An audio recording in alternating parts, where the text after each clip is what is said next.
ఎంతవుతే ఆళ్ళకి మోటివేషన్‌గా ఉంటది ఇదేనమాట. రూ. 50తో మొదలుపెట్టాడు ఆ తమ్ముడు. ఆ బ్రదరు ఆర్‌కే త్రిపుల్ బ్రదరు రూ. 50తో మొదలుపెట్టి 8,00,000 దబ్బెట్టుకున్నాడనమాట. ఇది మ్యాటరు. కాబట్టి ఏ స్టేజ్‌లో అయితే స్టాప్ చేత్తారో ఆ స్టేజులతోతే అక్కడ అప్పుడు అప్పన్నది అక్కడితో ఆగిపోతది.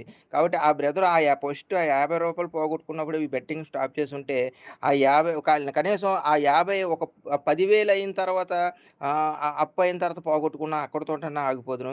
ఆ 50,000 కాక ఒక 1,00,000తో అన్నా ఆగిపోయుంటే అక్కడితోటైనా బెట్టింగ్ అన్నది బాగుండును. కానీ 8,00,000 వరకు చేకూర్చుకున్నాడు అది. ఏంటంటే దీనికి ఫుల్ స్టాప్ అన్నది మీరు ఎప్పట్లో ఎక్కడితో ఉన్నారో అక్కడితో స్టాప్ చేయడమే ఈ బెట్టింగ్‌కి చాలా చాలా ఆహ్, ఆపడానికి ఉండే పరిష్కారం అనమాట. ఇది గుర్తుపెట్టుకోండి. మొదట రూ. 50 పోయినాక 3 రోజులు బాధపడ్డాను. తర్వాత అలవాటయిపోయింది. బా చెప్పావు తమ్ముడు. ఈ బెట్టింగ్‌లో ఉన్నది ఇంతే. ముందు పోతది. తర్వాత ఏంటంటే ఎంత